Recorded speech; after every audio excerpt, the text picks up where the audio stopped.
Martha Calloway pressed her back against the oak door as blood seeped through the gaps in the wooden planks beneath her feet. 12 men lay sprawled across her front porch, their blue uniforms torn and darkened with wounds that told stories of desperate flight and brutal pursuit.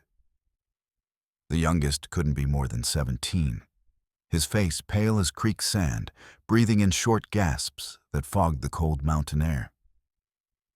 "Please, ma'am," the sergeant whispered, his voice barely audible above the distant war cries echoing from the pine-covered hills. "We got nowhere else to go. They've been tracking us for 3 days straight." Martha's weathered hands trembled as she gripped the rifle her husband had left behind. Through the shuttered windows, she could see smoke signals rising like dark fingers against the amber sky. Apache signals. The kind that meant death was riding hard toward her little ranch in the Colorado Territory. The sergeant tried to lift his head, fresh blood spreading across the bandage wrapped around his shoulder. "Ma'am, if you don't let us in, we're all dead men. And when they find us here..." He didn't need to finish. Martha knew what happened to anyone who harbored soldiers in Apache country. Her heart hammered against her ribs as she stared at the faces before her. Boys mostly. Broken and bleeding boys who'd somehow found their way to her door just as the sun began its descent behind the mountains. In another hour, it would be full dark. In another hour, the Apache would move. She could hear them now, the sound of unshod hooves moving through the timber like whispers of death. How many? 20? 50? It didn't matter. Even 5 Apache warriors could end her life and burn everything she'd built to ash and memory. "Please," another soldier gasped, this one clutching a leather satchel to his chest like it contained his very soul. "We ain't asking for much. Just shelter till dawn." Martha's finger found the trigger of her rifle as shadows moved between the trees beyond her fence line. This was it. The moment that would decide whether she died alone as she'd lived these past 5 years, or whether she'd make one last stand for something bigger than her own survival. But let's go back to how it all started, 48 hours earlier, when Martha Calloway still believed her greatest enemy was loneliness. It was Tuesday morning when she first spotted the dust cloud rising from the valley floor, maybe 10 miles south of her ranch. She'd been checking her fence line near the creek, looking for breaks where the winter storms might have washed out her boundaries, when the distant haze caught her eye. Dust meant riders. Riders meant trouble. Martha had learned to read the signs during her 5 years alone on the ranch. A small dust cloud meant maybe 3 or 4 horses, probably travelers heading north toward Denver. A bigger cloud meant a wagon train, and that was good news because it meant trade opportunities and fresh supplies. But this cloud was different. It rose in irregular bursts, like riders pushing their mounts hard, stopping frequently, then pushing again, like someone running from something. She lowered her field glasses and walked back toward the cabin, her boots crunching on the frost-covered grass. The morning air was sharp and clean, carrying the scent of pine and the promise of snow before week's end. It was the kind of morning that reminded her why she'd stayed after Thomas died, why she'd chosen isolation over the supposed safety of town life. The ranch sat in a natural bowl surrounded by timber and rock outcroppings that made it nearly invisible from the main trail. Thomas had chosen the location well, she often thought. Hidden enough to avoid unwanted attention, but with clear sight lines in every direction. A perfect place for a man who'd learned to be cautious during his years as a cavalry scout. Martha paused at the well and drew up a bucket of water, her movements automatic after years of routine. Feed the chickens, milk the cow, check the horses, tend the garden. Simple tasks that had kept her sane when grief threatened to swallow her whole. As she walked toward the chicken coop, that dust cloud nagged at her thoughts. It was moving too fast for a wagon train, too erratic for casual travelers. And it was heading in her general direction, following the creek bed that wound through the valley like a silver thread. She scattered corn for the chickens and tried to push the worry aside. Probably just traders heading north, she told herself. Or maybe hunters tracking elk through the high country. There were a dozen innocent explanations for riders in these parts. But deep in her gut, Martha Calloway knew better. After 5 years alone in Apache territory, she'd developed instincts that had kept her alive. And those instincts were screaming that whatever was coming her way carried death in its wake. The morning Thomas Calloway died, Martha had been kneading bread dough while humming a hymn her mother used to sing. It was April of 1869, and the war had been over for 4 years. But battles still raged across the frontier as the Army pushed deeper into Apache territory. Thomas had been ordered to guide a supply column through Devil's Canyon, a route he'd traveled dozens of times during his years as a scout. "Should be back by Thursday," he'd said, kissing her forehead before swinging up onto his bay gelding. "Colonel Morrison wants those supplies delivered to Fort Apache before the spring offensive begins." Thursday came and went. So did Friday. On Saturday morning, a young lieutenant arrived with Thomas's horse, his personal effects, and news that would shatter Martha's world like glass against stone. "Apache ambush in the canyon, ma'am," the lieutenant had said, unable to meet her eyes. "Your husband died fighting.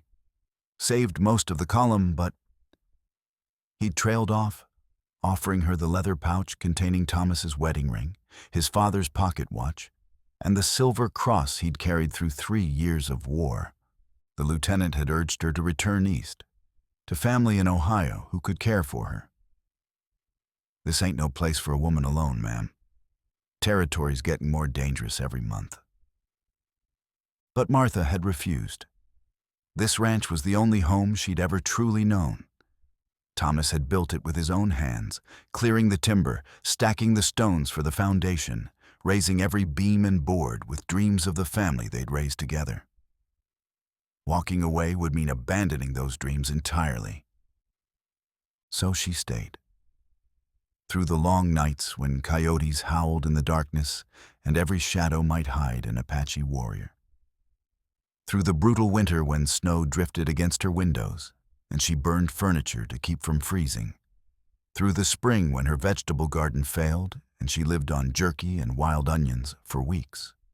She learned to shoot with deadly accuracy, spending hours each day practicing with Thomas's rifles until she could hit a playing card at 50 yards. She learned to track game through the forest, to read weather signs, to preserve meat and vegetables for the lean months.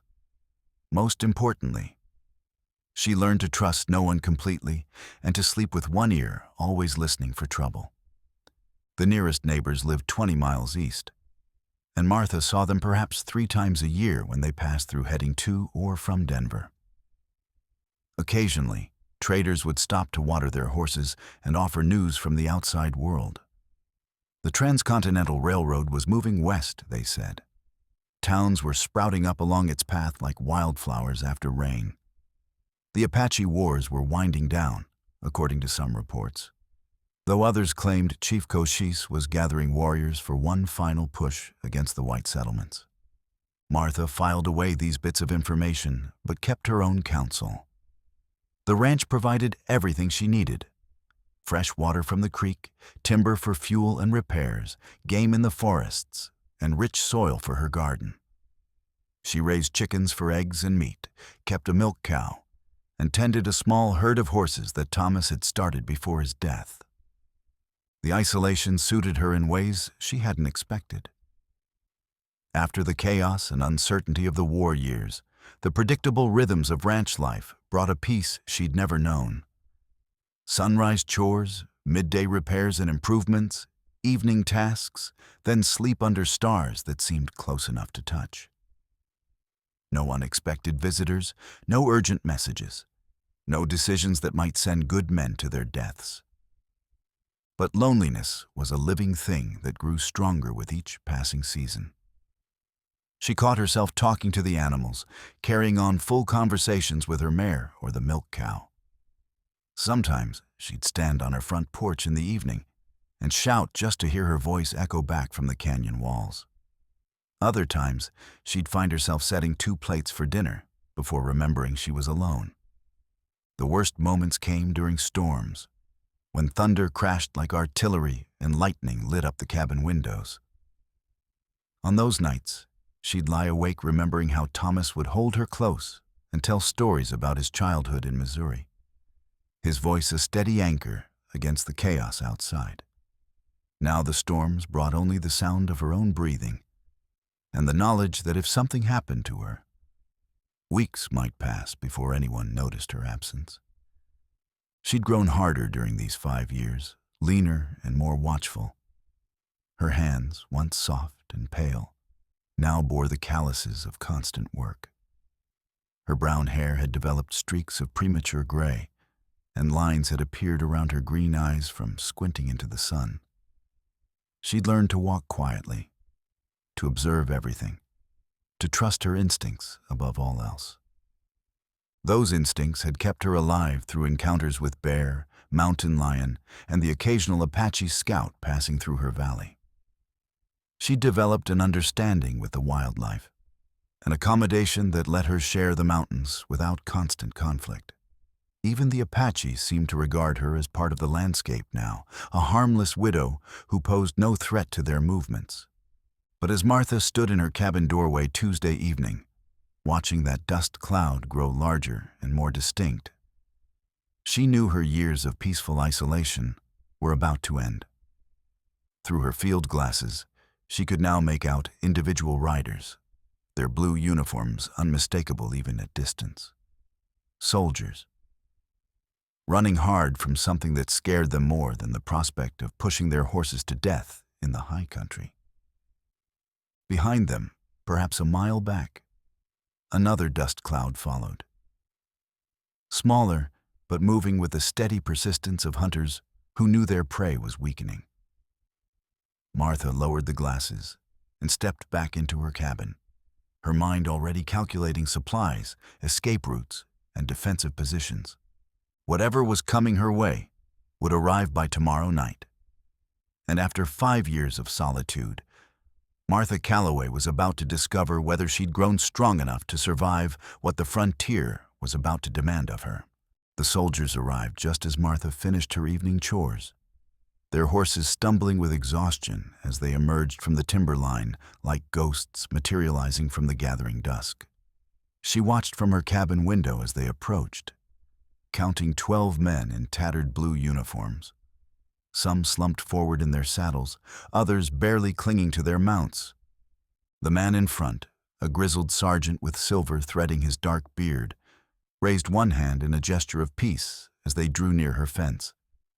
His left shoulder was wrapped in blood-stained cloth, and his face bore the hollow look of a man who'd seen too much death in too short a time. "Ma'am," he called out, his voice hoarse with thirst and exhaustion. "Sergeant William Hayes, late of Fort Esperanza. We're requesting sanctuary, if you'll have us." Martha stepped onto her porch, rifle in hand but not yet aimed. "Fort Esperanza burned 3 months ago, Sergeant. News travels even to these mountains." The sergeant's jaw tightened. "Yes, ma'am, we know." "Then you also know deserters get hanged when they're caught." "We ain't deserters." The voice came from a young corporal near the back of the group, barely old enough to shave. "We're the only ones left." Sergeant Hayes shot the boy a sharp look, then returned his attention to Martha. "Ma'am, we've been riding hard for 3 days with Apache war parties on our trail. Our horses are done, our supplies are gone, and some of these men won't see another sunrise without help. I'm asking you, woman to soldier, to let us rest here tonight." Martha studied their faces in the fading light. These weren't the smooth-cheeked recruits she'd seen passing through the territory in recent years. These were veterans, scarred and weathered, with the 1,000-yard stare she'd learned to recognize in Thomas and his fellow scouts. Men who'd survived battles that broke lesser soldiers. "What happened at Esperanza?" she asked. Hayes dismounted slowly, favoring his wounded shoulder. "Permission to water our horses first, ma'am?" "Then I'll tell you everything." Against her better judgment, Martha nodded toward the creek. "Water's free, everything else costs." As the soldiers led their exhausted mounts to drink, Martha noticed details that made her stomach tighten with unease. Bullet holes in their uniforms, bloodstains that weren't all their own, and most troubling of all, the way they kept glancing toward the southern horizon, as if expecting death to ride out of the darkness at any moment. Sergeant Hayes returned to her porch while his men tended their horses. Up close, she could see the exhaustion etched deep in his weathered features, but also something else. Guilt, maybe? Or shame? Fort Esperanza was supposed to be a peace meeting, he began, settling heavily onto her porch steps. Colonel Morrison had been negotiating with Chief Nana for weeks. Government wanted to relocate the Mescalero to a reservation in New Mexico, and the colonel thought he could convince them to go peaceful-like. Martha knew Colonel Morrison by reputation. Thomas had served under him during the final years of the war, and spoke of him as an honorable man who preferred negotiation to bloodshed. The meeting was set for dawn on October 15th, Hayes continued. Colonel Morrison, a dozen officers, and 30 enlisted men. Chief Nana brought maybe 40 warriors. Everything seemed to be going according to plan. The sergeant paused, accepting the cup of water Martha offered him. His hands shook slightly as he drank. Then Lieutenant Garrison opened fire. Martha felt ice form in her stomach. Opened fire on the Apache? Shot Chief Nana's son right off his horse. Boy couldn't have been more than 16. Hayes's voice carried the weight of witnessed horror. After that, all hell broke loose. Apache warriors came screaming out of the rocks like demons. Within 10 minutes, most of our men were dead. "And you ran?" Hayes met her eyes without flinching. "We fought our way out, lost 18 good men doing it. But yes, ma'am, when it became clear the position was hopeless, those of us still breathing got out however we could." "Why did Garrison shoot the boy?" "Because he was paid to." The voice belonged to a thin soldier with intelligent eyes who'd approached during their conversation. "Private Daniel Foster, ma'am. I was the colonel's clerk, handled his correspondence. 3 days before the meeting, Garrison received a package from someone in Denver. Money and orders." Martha stared at him. "Orders from who?" "That's what we're trying to figure out," Hayes said grimly. "Someone wanted that peace conference to fail. Wanted it to fail so bad they were willing to pay good money to start a war." Foster pulled a leather satchel from his horse and returned to the porch. "We managed to save some of the colonel's papers.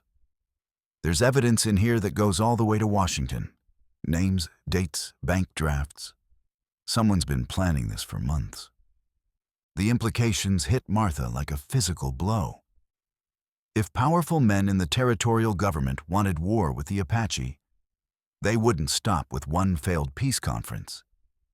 They'd keep pushing until the entire frontier exploded in violence. "The Apache who are tracking you," she said slowly. "They want revenge." "They want justice," Hayes corrected. "And they've got every right to it. But they also want these papers. Chief Nana knows there's proof of who really started this war, and he means to have it." Martha looked out at the darkening sky, where the first stars were beginning to appear. Somewhere out there, Apache warriors were making camp for the night, waiting for dawn to finish what had started at Fort Esperanza. And here on her porch sat 12 soldiers carrying documents that could expose a conspiracy reaching into the highest levels of government. "How long before they catch up?" she asked. "Tomorrow, maybe the day after," Hayes admitted. "Our horses are finished, and some of these boys can barely stay in the saddle. We need time to rest and tend our wounds." Martha weighed her options. Turn them away and watch them die in her front yard, or shelter them and risk bringing Apache vengeance down on her own head. Either choice meant the end of her peaceful isolation. But as she looked at these broken men, she saw something of Thomas in their faces. The same dedication to duty, the same willingness to sacrifice for something larger than themselves. They'd tried to prevent a massacre and barely escaped with their lives. Now someone wanted them dead to keep their secrets buried. "You can use my barn," she said finally. "But come morning, you tell me everything. Every name in those papers, every detail about what happened at Esperanza. If I'm risking my life for you, I want to know why." Sergeant Hayes nodded gratefully. "Yes, ma'am. And Mrs. Calloway, thank you." As the soldiers led their horses toward the barn, Martha remained on her porch, staring into the darkness.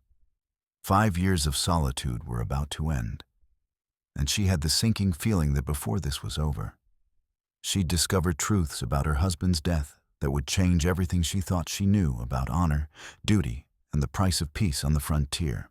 Martha woke before dawn to the sound of muffled groans coming from the barn. She dressed quickly and made her way across the frost-covered yard, carrying a pot of coffee and her medical supplies. Inside the barn, she found 3 soldiers burning with fever, their wounds festering despite the rough field dressings they'd applied during their flight. "Infection's setting in," she told Sergeant Hayes as she knelt beside a young private whose leg wound had turned an ugly shade of red. "This boy needs proper doctoring, not just whiskey and hope." Hayes watched her work with Thomas's old medical kit, cleaning wounds with boiled water and whiskey, applying fresh bandages torn from her own bed sheets. "You've done this before." "My husband was a scout. I patched up plenty of soldiers over the years." Martha's hands moved with practiced efficiency as she worked. Learned from an army surgeon who said frontier wives needed to know field medicine if they wanted to keep their men alive. As she tended the wounded, Private Foster approached with the leather satchel he'd guarded so carefully. His face was pale with exhaustion, but his eyes burned with the intensity of a man carrying dangerous knowledge. "Mrs. Calloway, you need to see this," he said, opening the satchel to reveal a stack of documents. "These papers tell a story that goes deeper than what happened at Fort Esperanza." Martha finished bandaging the private's leg before turning her attention to the documents. The first was a bank draft for $5,000, drawn on a Denver bank and made out to Lieutenant Garrison. The second was a letter written in careful script on expensive paper. "Lieutenant Garrison," she read aloud, "your country requires a service that only a man of your particular talents can provide. The enclosed payment is merely the first installment. When the Apache refuse our generous relocation offer, as they surely will, you must ensure that negotiations end in a manner that justifies the military response we have prepared. The future prosperity of Colorado Territory depends upon your courage and discretion." The letter was signed with an ornate M, but no full name. $5,000 to start a war, Hayes said bitterly. And that's just what they paid Garrison. There are more bank drafts in there, payments to traders, Indian agents, even some newspaper editors. Foster spread more documents across a hay bale. "Look at this one. It's a contract for mining rights on Apache land, dated 6 months before the peace conference. Someone already knew that land would be available." Martha studied the contract, her anger building as she read. The document granted mining rights to something called the Colorado Development Corporation for mineral extraction across 2 million acres of current Apache territory. The projected profits were staggering, enough to make men rich beyond imagination. "Who's behind this corporation?" she asked. "That's where it gets interesting," Foster said, producing another document. "Look at the list of investors." Martha read the names and felt her blood turn to ice. Territorial Governor Samuel Crawford, Senator James Morrison, railroad magnate William Palmer, Judge Advocate Marcus Webb, and at the bottom of the list, written in the same careful script as the letter to Garrison, was another name that made her heart stop.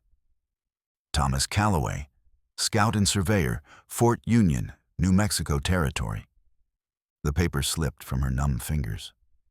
"That's impossible. Thomas died 4 years ago."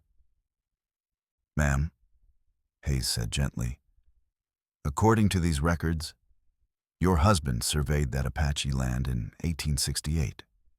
His maps and mineral assessments are what convinced these investors the territory was worth fighting for." Martha stared at the document, trying to make sense of what she was seeing. Thomas had never mentioned surveying Apache land. He'd told her about guiding supply columns and escorting settlers, but never about mapping territory for mining interests. Foster produced another paper, this one bearing Thomas's familiar signature. This is a geological survey he filed with the territorial government 6 months before he died. It details gold and silver deposits worth millions of dollars, all located in the heart of Mescalero Apache territory. "He never told me," Martha whispered, sinking onto a bale of hay. The Thomas she'd known was an honorable man who respected the Apache and understood their connection to the land.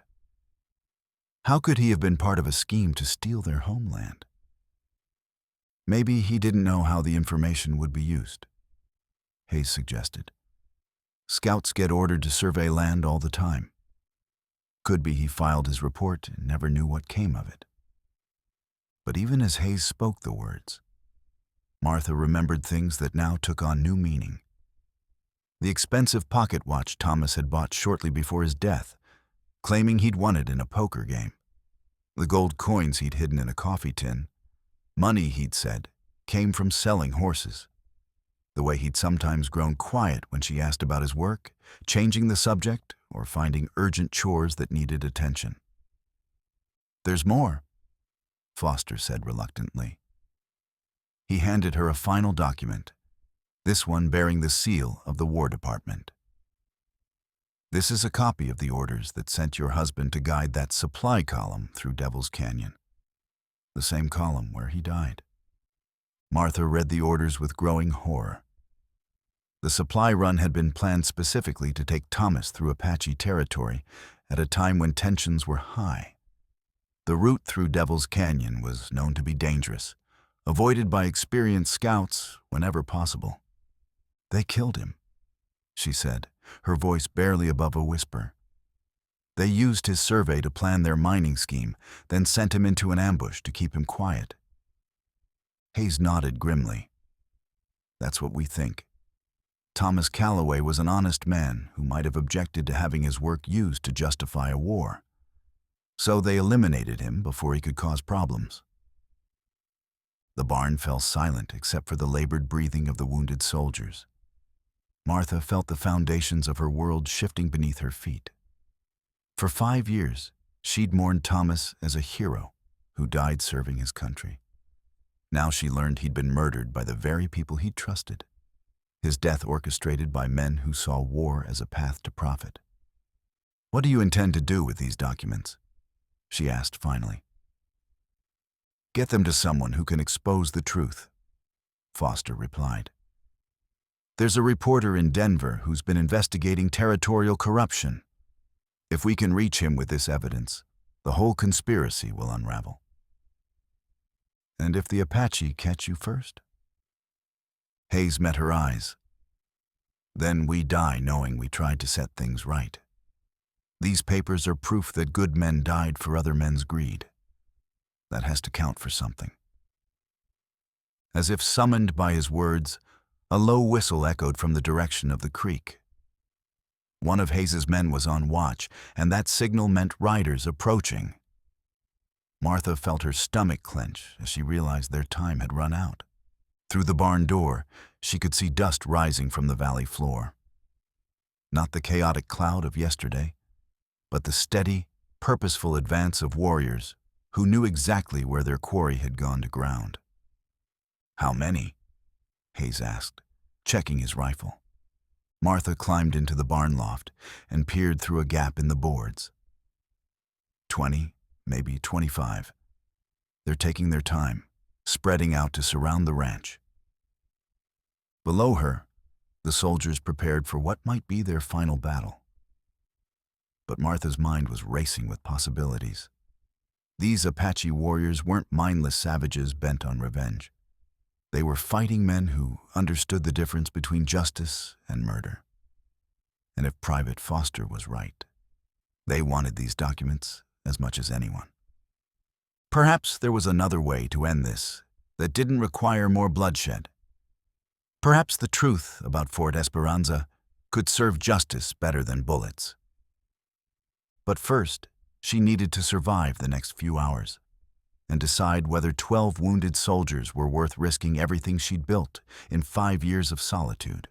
The Apache warriors moved through the timber like shadows given form, their painted faces visible now through Martha's field glasses as they took positions among the rocks and trees surrounding her ranch. She counted 23, all armed with rifles in addition to their traditional weapons, all moving with the fluid precision of men who've been fighting for their homeland since childhood. In the barn below, Sergeant Hayes distributed ammunition to his men, while Martha climbed down from the loft. 3 soldiers were too wounded to fight effectively, leaving only 9 capable of defending their position. Against 23 Apache warriors on their home ground, those odds might as well have been 1,000 to 1. "They've got us surrounded," Martha reported. "But they're not attacking, just waiting."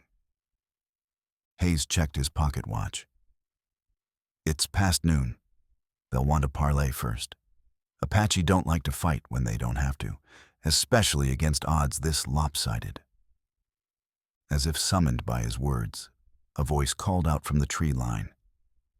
The Apache spoke in accented but clear English, his words carrying easily across the yard. "Soldiers in the barn, send out the woman. We would speak with her." Martha felt every eye in the barn turn toward her. These men had spent 3 days running from Apache war parties, and now their only hope of survival might depend on her willingness to walk into the open and face warriors who had every reason to want her dead. "Don't do it," Private Foster whispered. "They'll use you as leverage to get to us." But Sergeant Hayes shook his head. "Apache don't make war on women unless they have to. If they wanted to kill her, they'd have done it already." He met Martha's eyes. "Your choice, ma'am. But if you're willing to talk to them, it might be the only chance any of us have." Martha thought of the documents in Foster's satchel, evidence that could expose the conspiracy behind Fort Esperanza. She thought of Thomas, murdered by his own countrymen to protect their scheme. And she thought of the young Apache brave who'd been shot down in cold blood to start a war that would make rich men richer. "If I don't come back," she told Hayes, "get those papers to Denver. Make sure people know the truth about what happened." She walked out of the barn into the afternoon sunlight, her hands empty and visible. The ranch yard felt enormous suddenly, every step toward the tree line taking her further from safety and deeper into the unknown. Behind her, she could feel the soldiers watching from the barn windows, their rifles ready but useless at this distance. A figure emerged from the pines, and Martha found herself facing a man who could only be Chief Nana himself. He was older than she'd expected, perhaps 60, with silver threading his long black hair and deep lines carved around his dark eyes. But his bearing was that of a man still dangerous, still capable of leading warriors into battle despite his years. 2 younger braves flanked him, their rifles held ready but not directly threatening. One was barely out of his teens, with the lean build and quick eyes of a scout. The other was older, maybe 30, with ritual scars across his chest and the confident manner of a war leader. "You are the widow woman," Chief Nana said without preamble. "Your husband was the scout, Thomas Calloway." "I am Martha Calloway," she replied, keeping her voice steady despite the fear racing through her veins. "And yes, Thomas was my husband. He was a good man. He treated my people with respect when others did not." The unexpected praise for Thomas caught Martha off guard. "You knew him." "He guided supply wagons through our territory many times. Always he asked permission, always he paid proper tribute for safe passage. Not like other soldiers who took what they wanted." Chief Nana stepped closer, and Martha could see the grief in his weathered features. "At Fort Esperanza, my son died because white men wanted war more than peace. The soldiers in your barn carry proof of this treachery. You know about the documents? We know many things the white soldiers think we do not. We know that powerful men in your cities planned my son's death. We know they wanted to steal our land for the yellow metal beneath it. And we know your husband helped them map our sacred places before they had him killed." Martha felt the weight of those words, like stones in her chest. Even the Apache knew more about Thomas's final months than she did. "The soldiers say they're trying to expose the truth," she said. "They want to show people that Fort Esperanza was planned, that your son's death was murder, not war." The young scout spoke rapidly in Apache, his words too fast for Martha to follow. Chief Nana listened, then nodded slowly. "Red Hawk says the papers contain names of the men responsible. He says there is proof of payment for treachery." "Red Hawk reads English?" The chief's mouth curved in what might have been a smile. "Red Hawk attended your mission school in Santa Fe before the war. He reads English better than most white men." The older warrior stepped forward, speaking in a voice roughened by years of command. "I am War Chief Standing Bear. For 3 days we have hunted these soldiers. 3 days they have run like rabbits through our mountains. But they are brave rabbits. They fight hard when cornered." "They're wounded," Martha said. "Half of them can barely stand." "This we know. We could have killed them yesterday if we chose. But Chief Nana wishes to hear what they propose before we decide their fate." Martha realized this was the moment that would determine whether the next few hours brought negotiation or massacre. "What would you have me tell them?" Chief Nana studied her for a long moment, his dark eyes seeming to weigh her soul. "Tell them we offer safe passage to Denver if they share what they know about the conspiracy. Tell them we want the same thing they want: justice for the dead and punishment for those who profit from war. And if they refuse—" Standing Bear's hand moved to the knife at his belt. "Then they die here, and their secrets die with them. The choice is theirs." As Martha walked back toward the barn, her mind raced with possibilities.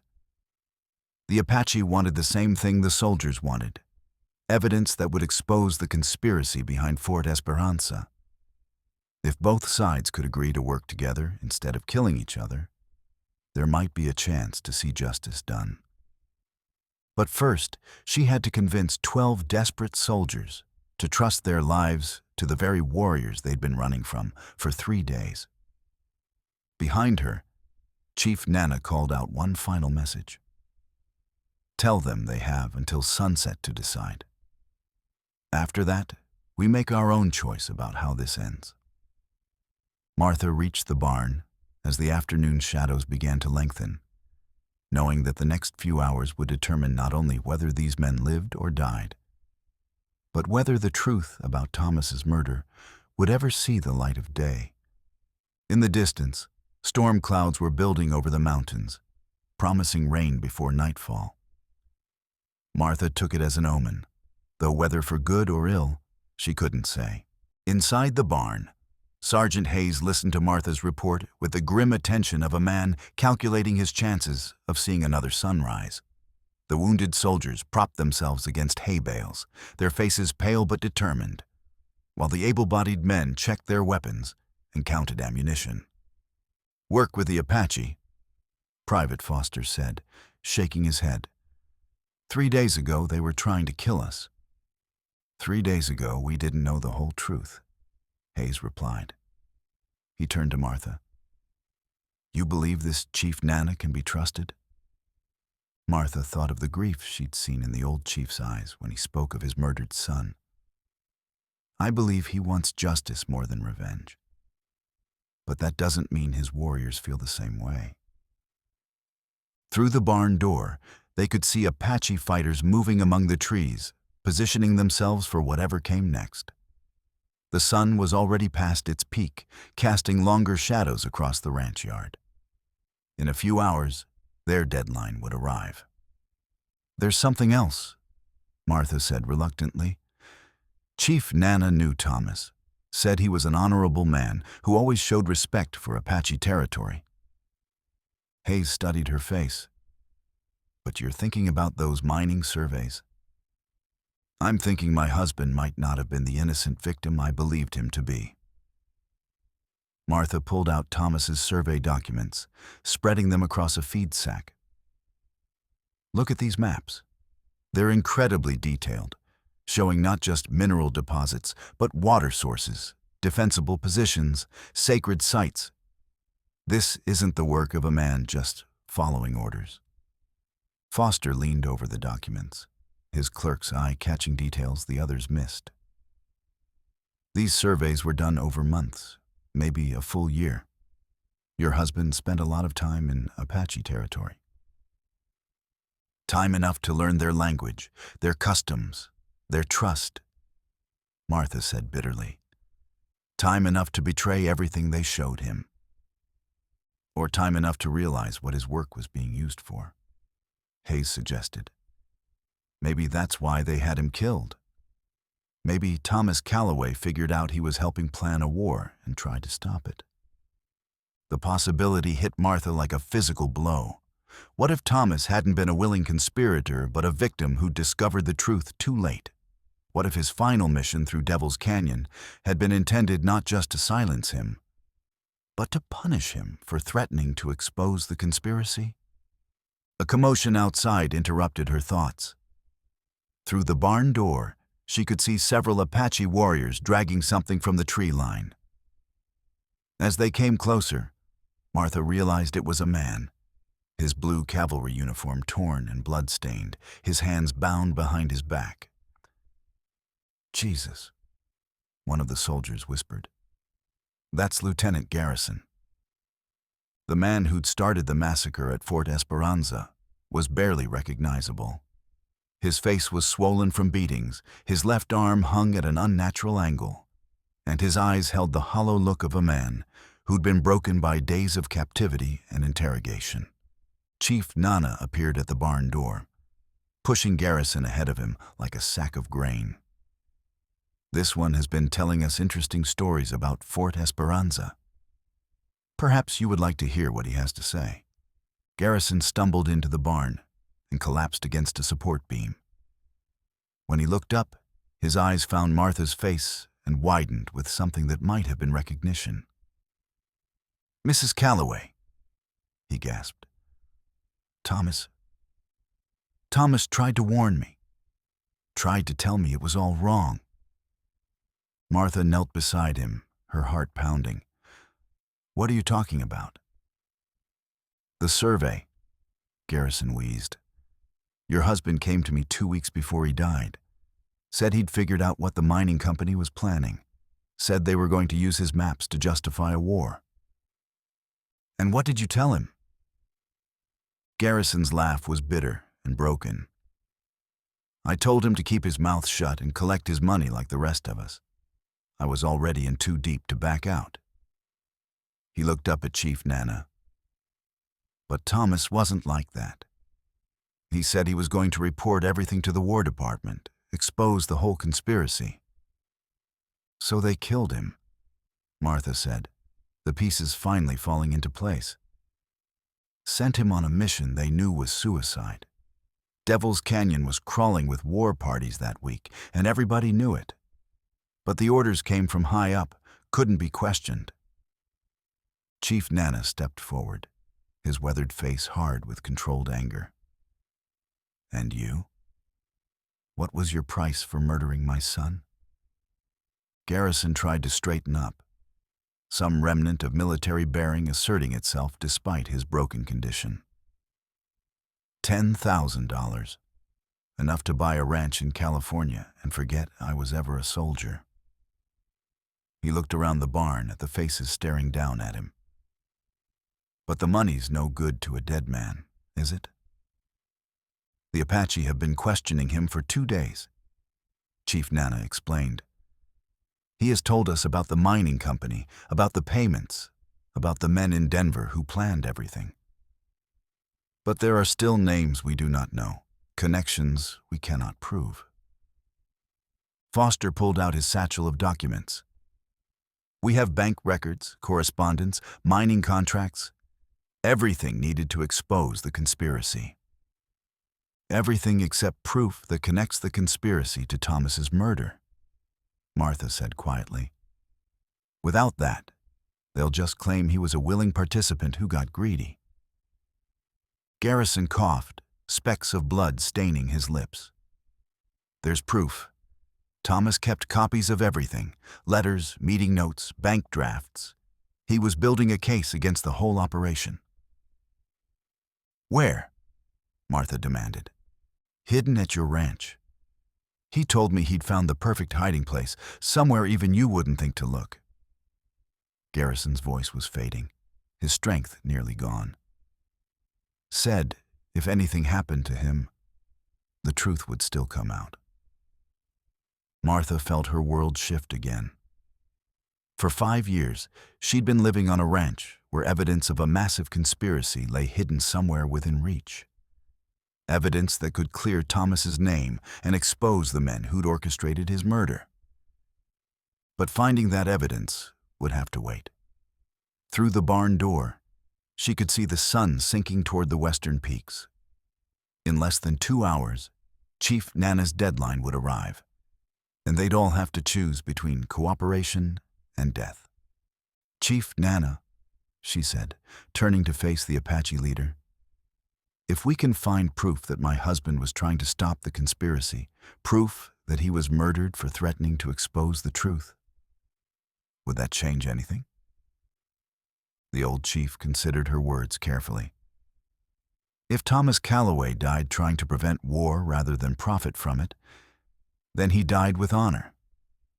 His widow should not be punished for other men's crimes. It wasn't much, but it was hope. If Martha could find Thomas's hidden evidence before sunset, she might be able to save not only the soldiers in her barn, but her husband's memory as well. The question was whether 5 years of isolation had made her forget all the places Thomas might have hidden something he never wanted found. Martha's mind raced through 5 years of memories as she searched for clues to Thomas's hiding place.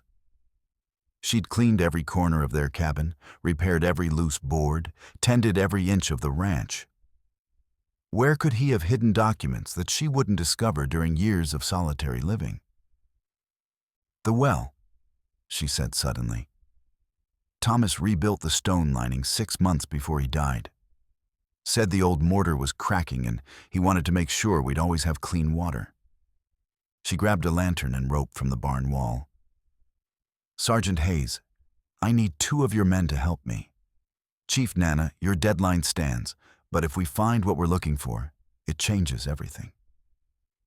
The Apache leader nodded. We will wait, but when the sun touches the mountains, we decide with or without your proof. Martha led Hayes and Private Foster to the well, her heart hammering as precious minutes ticked away. The stone structure stood 20 feet from the cabin, its wooden cover weathered by years of mountain winters. She'd drawn water from this well countless times without ever thinking it might hold secrets. "Help me move the cover," she said, already reaching for the heavy wooden planks. The well shaft plunged 30 feet into darkness, its stone walls mortared with what had seemed like careful craftsmanship. But now, holding the lantern close, Martha could see that one section of stones looked different from the rest. Newer, more carefully fitted. "There," she pointed, "about 10 feet down. See how those stones don't match the others?" Hayes peered into the darkness. "I see it. But how do we get down there without falling and breaking our necks?" Martha was already tying the rope around her waist. "Thomas taught me to climb before he taught me to shoot. Said a frontier woman needed to be able to get herself out of any situation." "Ma'am, this is too dangerous," Foster protested. "Let me go down instead. You've never climbed stone walls, and we don't have time for you to learn." Martha swung her legs over the well's edge. "Just hold the rope steady and pull me up fast if I shout." The descent into the well was easier than she'd expected. Thomas had built handholds and footholds into the stonework, probably planning for exactly this moment. As she reached the newer section of wall, Martha could see that several stones were actually loose, held in place by carefully fitted mortar that could be chipped away. Working by lantern light, she used her knife to scrape away the false mortar around 3 stones. Behind them was a cavity lined with oiled leather, and inside that, a metal box wrapped in canvas. "I found it," she called up to Hayes. "Pull me up." Back at ground level, Martha opened the box with trembling hands. Inside were dozens of documents in Thomas's careful handwriting. Copies of letters, meeting notes, bank drafts, and most importantly, a detailed journal documenting his growing awareness of the conspiracy. "Listen to this," she said, reading from the journal by lantern light. March 10th, 1869. Colonel Morrison received orders today to begin planning for large-scale military operations against the Mescalero. When I asked about the peace negotiations we've been conducting, he said plans had changed. Someone wants war more than peace. She flipped through more pages. March 20th. Lieutenant Garrison approached me about additional surveying work, offered substantial payment for mapping Apache water sources and defensive positions. The kind of information you'd need to plan an invasion, not a relocation. Hayes read over her shoulder. April 2nd. Discovered my geological surveys are being used to justify mining claims on Apache land. Claims that were filed before any peace treaty was signed. This whole negotiation is a sham designed to make the Apache look unreasonable when they refuse to give up their homeland. The final entries were the most damning. Thomas had uncovered the names of the conspiracy's leaders, their financial arrangements, and their plan to use the failed peace conference as justification for seizing Apache territory. April 10th, Martha read aloud. I've decided to report everything to the War Department. Too many good men will die if this conspiracy succeeds. I've made copies of all evidence and hidden them where Martha will find them if something happens to me. She deserves to know the truth about what her husband really died for. Foster whistled softly. This proves your husband was trying to stop the war, not start it. He was murdered for being an honest man. But Martha had found something else in the box that made her blood run cold. A letter addressed to her in Thomas's handwriting, sealed but never sent. My dearest Martha, she read. If you are reading this, then my fears have proven justified, and powerful men have decided I know too much to live. I pray you will forgive me for the deception, but I needed to gather evidence before I could trust anyone with the truth. The men planning this war have connections everywhere, even in the War Department itself. The letter went on to explain everything. How Thomas had initially accepted surveying work, believing it was for legitimate settlement planning. How he'd gradually realized the true scope of the conspiracy. And how he'd spent his final months secretly documenting evidence while pretending to remain loyal to his corrupt superiors. I know you will want to see justice done, the letter continued. But please be careful. These men have killed to protect their secrets, and they will kill again. Trust only Chief Nana among the Apache. He is an honorable man who tried to prevent this war. If you can get this evidence to honest authorities, perhaps some good can come from my death. Martha wiped away tears as she finished reading. For 5 years she'd mourned Thomas as a victim. Now she knew he'd died as a hero, trying to prevent a war that would devastate both sides. The sound of approaching hoofbeats interrupted her thoughts. Through the gathering dusk, she could see riders approaching from the east. Not Apache this time, but white men in civilian clothes, riding hard toward the ranch. Company coming, Hayes observed, checking his rifle. And they don't look friendly. Chief Nana emerged from the tree line, his warriors flanking him.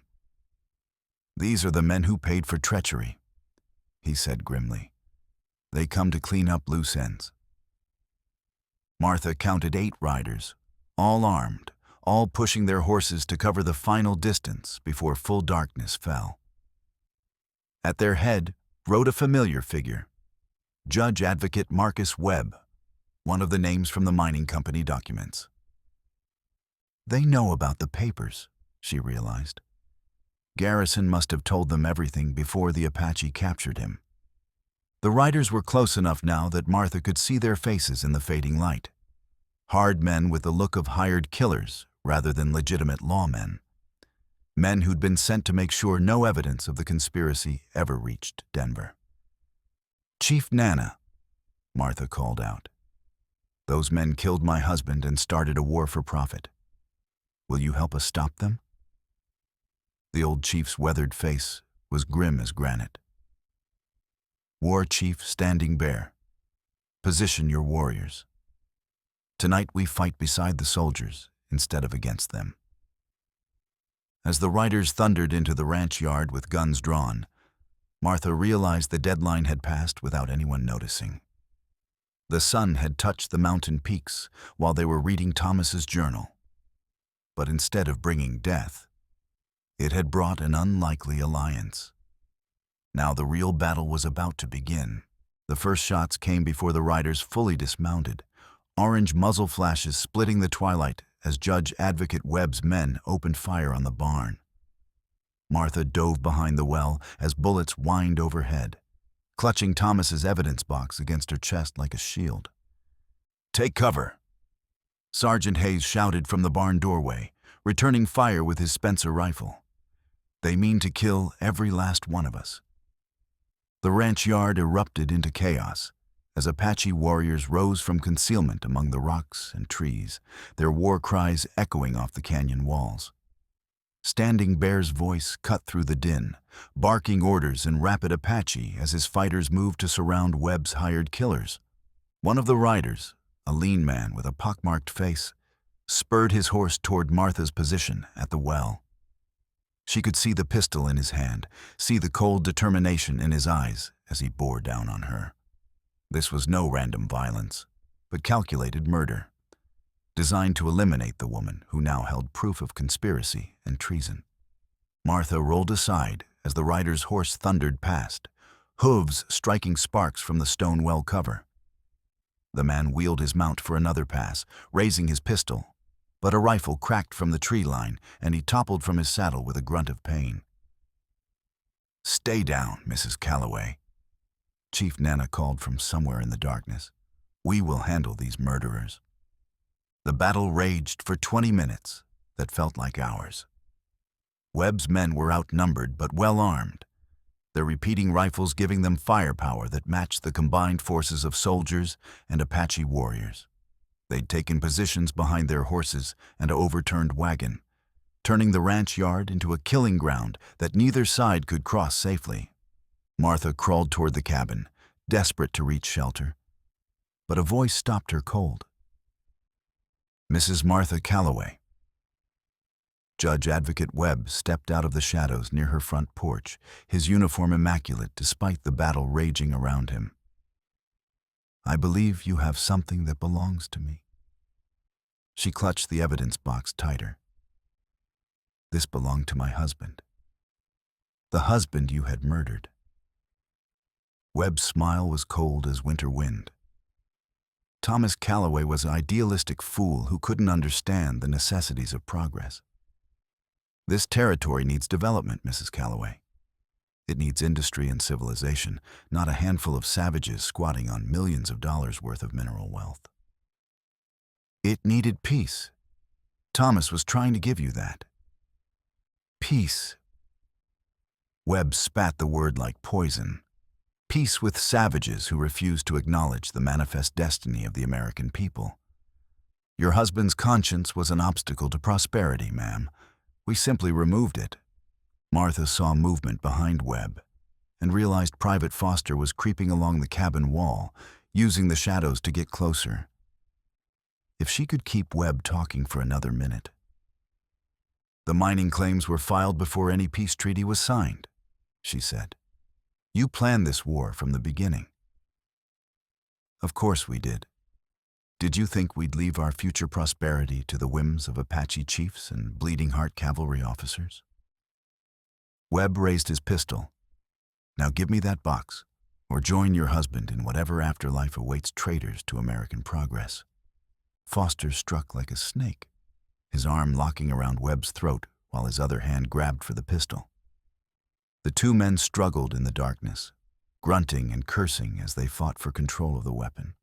The pistol discharged harmlessly into the air, but the sound drew attention from across the yard. Two of Webb's remaining men turned their rifles toward the cabin, forcing Martha to scramble for cover behind the water trough.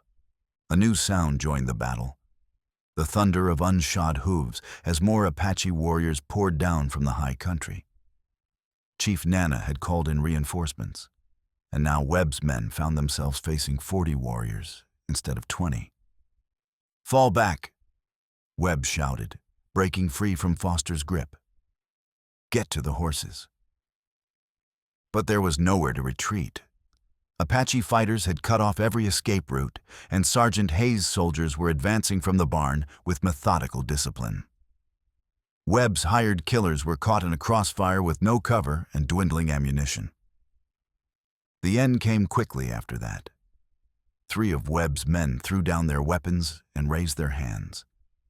2 others tried to make a run for the timber and were cut down by Apache rifles before they reached the trees.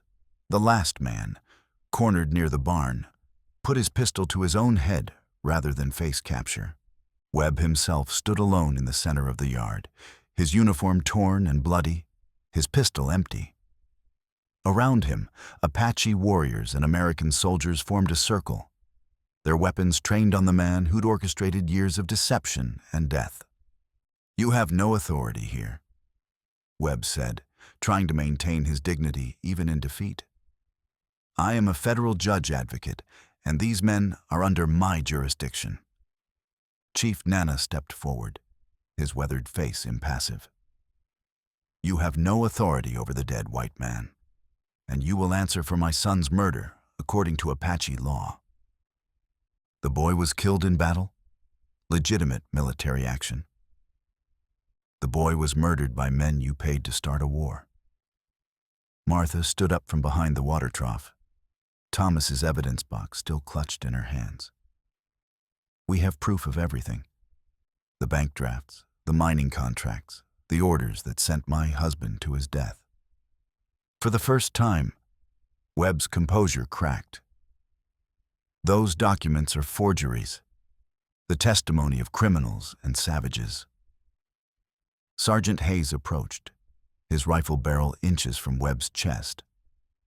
The testimony of United States soldiers who fought at Fort Esperanza. Men who watched you destroy a peace that could have saved hundreds of lives. Webb looked around the circle of hostile faces and seemed to realize his situation was hopeless. You'll never make it to Denver alive. There are others who know about these documents, others who'll do whatever it takes to protect their investments. Then we'll deal with them too, Martha said quietly. One corrupt official at a time, until every man responsible for this conspiracy faces justice. As dawn broke over the mountains, the survivors gathered in Martha's cabin to plan their next moves. The evidence Thomas had hidden would go to Denver with an escort of both soldiers and Apache warriors. Chief Nana would testify about the true events at Fort Esperanza, while Sergeant Hayes would speak for the soldiers who died trying to make peace. Webb and his surviving men would face trial for conspiracy, murder, and treason. The mining claims based on stolen Apache land would be voided. And perhaps, most importantly, the truth about Thomas Calloway would finally be told. Martha stood on her porch as the mixed column of soldiers and warriors prepared to leave for Denver. After 5 years of solitude, her ranch felt strangely empty, without the sound of voices and the bustle of preparation. You could come with us, Chief Nana suggested. See justice done with your own eyes. Martha shook her head. This ranch is my home. Thomas built it with dreams of peace, and maybe now those dreams have a chance. She looked out over the valley, where her husband had died trying to prevent a war. Besides, someone needs to tend his grave and remember what he really died for. As the column disappeared into the morning mist, Martha returned to her cabin and the familiar routines that had sustained her through 5 years alone. But now the silence held different meaning. It wasn't the silence of isolation, but the silence of peace finally won. On her kitchen table lay Thomas's final letter, the one he'd never had a chance to send. Martha read it one more time, then carefully placed it in the family Bible beside their wedding certificate. Some secrets were worth keeping, and some love was strong enough to survive even death and betrayal. Outside her window, the morning sun painted the mountains gold, and for the first time in 5 years, Martha Calloway was truly at peace.